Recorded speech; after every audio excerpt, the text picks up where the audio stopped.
Salut tout le monde. Bon bah voilà, comme on avait décidé avec Mid, on fait quelques petites vidéos que l'on va poster sur le groupe. On a déjà eu une première vidéo où Mid présentait un peu plus Meyer, qui est effectivement plus son dada. Moi, je continue avec Fiori parce que j'estime que c'est pas en un an que je vais savoir le maîtriser. Donc voilà, comme vous pouvez le voir, il y a une grosse brique. Elle est tellement grosse en fait que je sais la faire tenir debout carrément. Donc voilà. Donc ici simplement, on va partir effectivement sur une séquence de 4 exercices à peu près qui vont aller du plus simple au plus complexe. Donc vous étonnez pas si je prends un peu plus de temps à parler. Et donc voilà, ça va être parti pour la première. Alors, petite règle concernant les exercices que je vais donner concrètement dans cette séance. Ce que je vais vous demander, c'est de faire 15 répétitions à gauche et à droite. D'accord? Donc effectivement, comme ça, je serai sûr que vous aurez fait un peu les exercices. Ça fera travailler les deux côtés de votre corps et pas toujours le même non plus. Donc ça, je trouve, plutôt pertinent. Et quand je dis à gauche et à droite, pour vous faciliter la tâche, changez de garde en fait. Donc, c'est-à-dire quand vous êtes droitier, vous tenez comme ça, quand vous êtes gaucher, vous tenez comme ça, d'accord? Histoire, parce que sinon vous allez rester à droite avec des mouvements à gauche, et là ça va être le bordel, ce que je recommande pas non plus. Ça va? Donc voilà, donc on va gentiment démarrer, j'espère que vous êtes prêts, attachez vos ceintures, et c'est parti!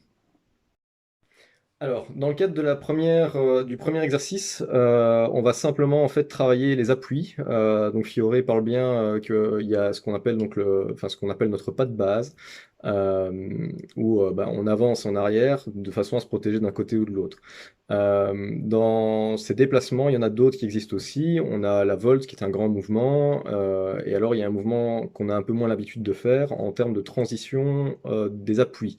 Donc c'est le fait de passer sur la jambe avant et sur la jambe arrière. Et en fait, c'est ça qui fait que sur certaines de ces enluminures, vous avez des positions qui sont très bizarres parce que, en gros, il va aller mettre sa jambe sur l'avant, et là, vous avez l'impression qu'il est un peu dans une position un peu plus de sprint comme ça.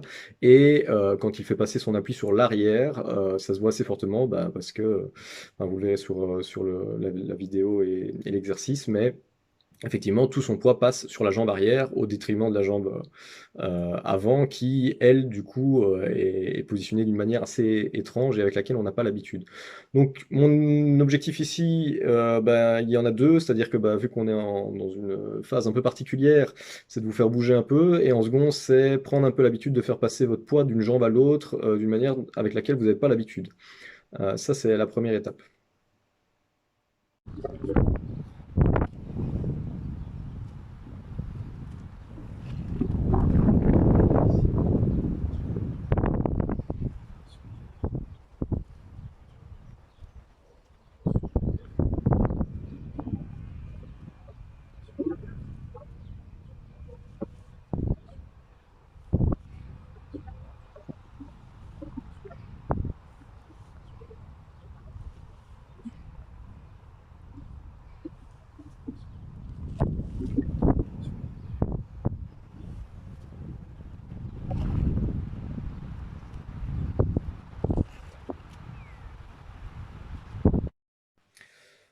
Donc, dans ce deuxième exercice, nous allons démarrer à partir de la longue queue. Alors, vous allez voir aussi dans cette séquence que je fais de très grands mouvements à un certain moment.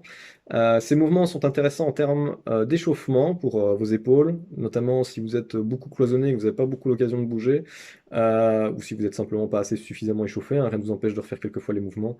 Par contre, voilà, le problème c'est qu'on a tendance à faire ça en combat, et je pense que sur la vidéo, c'est assez clair que si vous faites ça, c'est beaucoup trop visible et l'adversaire va donc vous intercepter.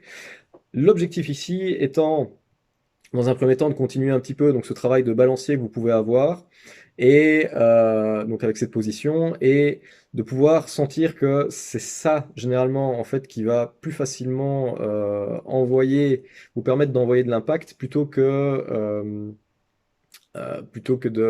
d'utiliser simplement vos bras.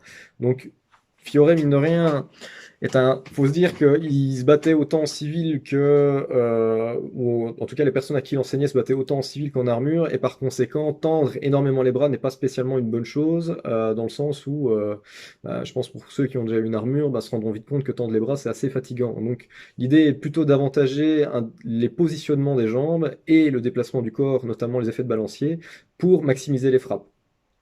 Donc ici, objectif, vous habituer un petit peu à ce balancier, de passer à l'avant et à l'arrière de votre jambe sans avoir une posture qui est complètement cassée aussi, donc ça c'est assez intéressant.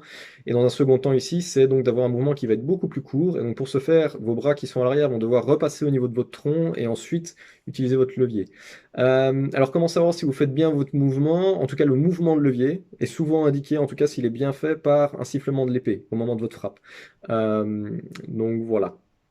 Je pense que si vous démarrez déjà avec ça, vous avez de quoi bosser pendant quelques minutes, euh, et ce sera déjà pas mal.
Alors, le troisième exercice, c'est la dame.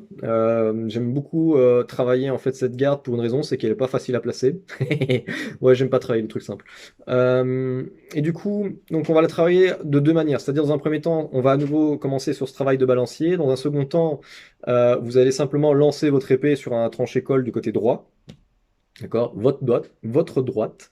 Ensuite, dans un second temps, vous allez faire la même chose, mais du côté gauche. Alors, c'est beaucoup plus intéressant de le faire comme ça parce que en général, vos adversaires vont avoir tendance à frapper là où votre garde se trouve pas. Donc c'est-à-dire que quand vous êtes en garde de l'arène, je vous rappelle, vous êtes du côté droit, d'accord?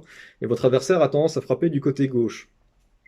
Donc si vous venez comme ça, ben finalement vos deux lames vont à peu près s'intercepter, ça n'est pas très intéressant. En revanche, si vous mettez comme ça et que lui attaque par ici et que vous parvenez à bien gérer votre distance, donc n'oubliez pas, ce balancier permet aussi en fait de fausser votre distance. Vous êtes trop tout près, vous vous éloignez. Donc là, c'est une question d'œil et de bien cerner votre truc. Euh, donc une fois que vous avez entre guillemets reculé, euh, vous êtes passé sur votre appui arrière, l'idée étant de revenir de l'autre côté.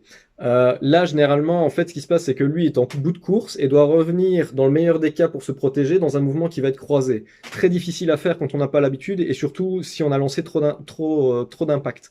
Euh, donc, Mouvement que je trouve assez intéressant parce qu'il va vous permettre de travailler sur les deux diagonales. Le prochain, donc la troisième séquence, elle est un peu plus compliquée dans le sens où plutôt que de me servir de l'appui juste en linéaire, donc d'avant en arrière vers mon adversaire, je vais commencer à décaler. Ça va? Donc vous étonnez pas si les mouvements paraissent un peu bizarres. Et oui, effectivement, je lève très haut au-dessus de ma tête parce que l'idée ici étant vraiment de lever et de faire passer la lame de l'autre côté. Ça va? Donc là, à nouveau, je m'en sers, j'avoue que je m'en suis servi aussi pour échauffer les épaules et c'est aussi pour maximiser la frappe. Ça va? Donc voilà.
Dernier exercice qui consistera en un petit enchaînement de 3 coups.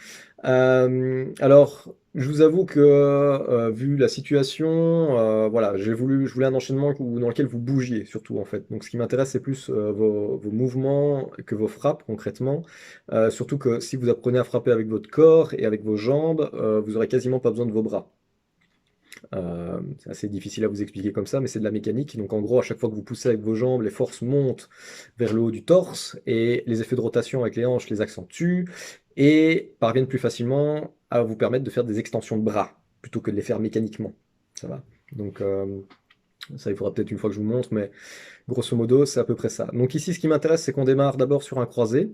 Euh, voilà, c'est un choix personnel. Je me suis dit, on va démarrer par là parce que ça vous permettra de faciliter le décroisé au niveau du revers, donc du faux tranchant, si on peut appeler ça comme ça. Et par la suite, on fera une fente, donc au niveau du ventre. Donc l'idée, même si je reste dans une optique de combat, étant que je fais lever la garde à mon adversaire au maximum avant de parvenir à lui frapper au niveau du ventre. Alors, je m'explique 2 secondes sur la fente. C'est hyper important que vous descendiez sur vos appuis si vous voulez toucher quelqu'un au ventre.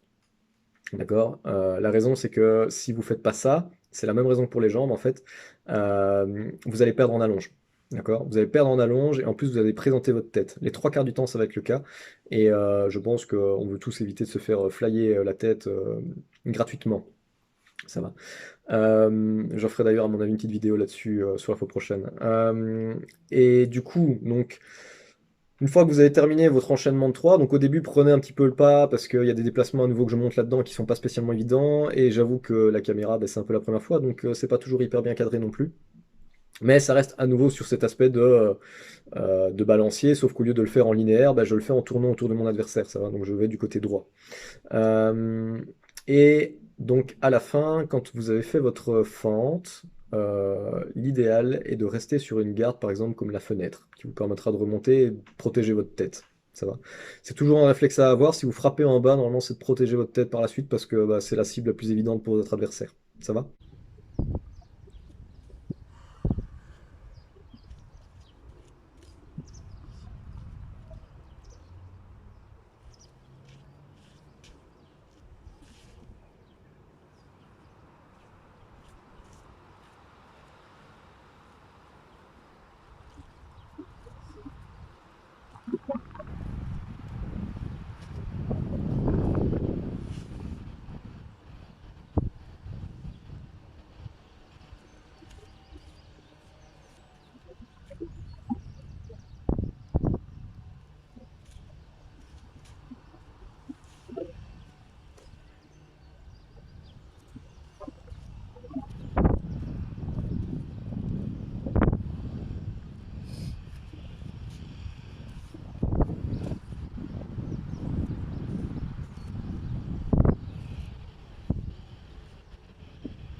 Donc voilà, on arrive à la fin de cette séance. Donc je vais prendre juste une toute petite minute parce que pour moi c'est le premier exercice première fois que je fais cet exercice en tout cas de présenter quelque chose via une vidéo.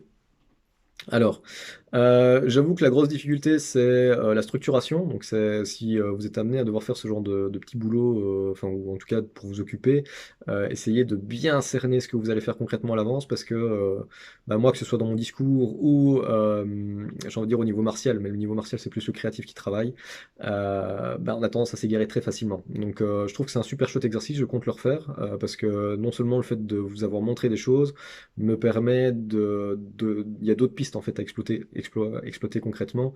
Et je pense que peut-être que via les vidéos, je sais bien que parfois le prof montre un truc et c'est pas spécialement le meilleur média. J'espère que via des petites vidéos, en tout cas, il y aura peut-être des choses essentielles dans ce qu'on vous apprend, qu'on pourra peut-être cristalliser un peu plus. Voilà, en tout cas, très chouette expérience pour moi. Bon, évidemment, c'est plus chouette de vous voir. J'espère pas spécialement que la situation va perdurer, mais si ça perdure, c'est avec plaisir en tout cas que je refais ça. Euh, et donc voilà. J'espère que vous allez bien, portez-vous bien, et votre conducteur vous fait plein de bisous.